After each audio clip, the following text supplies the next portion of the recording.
చాలా వింతైన విచిత్రమైన విషయాలు చెప్తుంటారు. అంటే అది ఎలా నమ్మాలి, అది ఎలా సాధ్యం అనేది మీరు నాకు చెప్పాలి.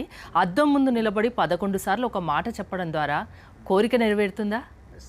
ఎవరికైనా మేడం అసలు యాక్చువల్ చెప్పాలంటే తెలియకపోయినప్పుడు అది ఏమవుతుందండి, ఒక మ్యాజిక్ లా ఉంటుంది మేడం. అంటే బీకి కాదు, ఎవరికైనా సరే అంటే చూసే వాళ్ళకి ఇప్పుడు అరే అద్దం ముందు నిల్చొని 11 సార్లు చెప్తే కోరిక నెరవేరడం ఏంటి అంటారు. అదే ఎలా ఉంటుందంటే చైర్మన్, సపోజ్ ఒక కొన్ని 100 సంవత్సరాలు తీసుకుందాం, 100 సంవత్సరాలు కాదు. సో ఒకప్పుడు చెప్పారు, ఇక్కడ నుంచి అమెరికాలో ఉన్న వ్యక్తితో నేను మాట్లాడతా అంటే ఏమవుతుంది, నవ్వుతారు. అరే ఏమైంది దీనికి, ఒక దగ్గర నుంచి ఎక్కడో అమెరికా ఉందంతో ఏం మాట్లాడతాం అంటే ఒకసారి నవ్వుస్తుంది. అంటే సబ్జెక్ట్ తెలియని వాళ్ళకు విచిత్రంగానే ఉంటుంది అంటారు. అంటే చూడు మేడం, కరెక్టే ఉంటుంది. ఎందుకంటే అటువంటి వారు కూడా అర్థమైతే సబ్జెక్ట్ అందరికీ అర్థమైపోద్ది. ఉండొచ్చు విమర్శించే వాళ్ళకు, అందుకోసమే నా దగ్గరకు వచ్చే వాళ్ళు ఎంతోమంది వస్తుంటారు కదా, విమర్శకులు వస్తుంటారు, సపోర్ట్ చేసే వాళ్ళు వస్తుంటారు నాకు.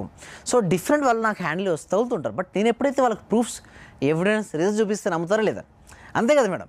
సపోజ్ నేను ఒకటి చెప్పాను మేడం, అది మీరు చేశారు, మీకు రిజల్ట్స్ వచ్చింది, ఎప్పుడు ఏమనిపిస్తుంది? నమ్మకం ఏర్పడుతుంది. రైట్ బ్రదర్స్ కూడా చెప్పారు మేడం. ఏంటి ఏమన్నారు అంటే, ఒక ప్లేస్ నుంచి ఒక ప్లేస్కి మనం గాల్లో ఎగురొచ్చు అన్నారు. అది చెప్తే ఏమన్నారు చెప్పండి, ఏంటి విడ్డూరంగా ఉంది ఈయనకి అంటే. ఫస్ట్ ఏదైనా సరే 3 స్టేజ్లో ఉంటుంది మేడం. ఒకటి విమర్శలో స్టార్ట్ అవుతాయి, విమర్శించడం స్టార్ట్ చేస్తారు.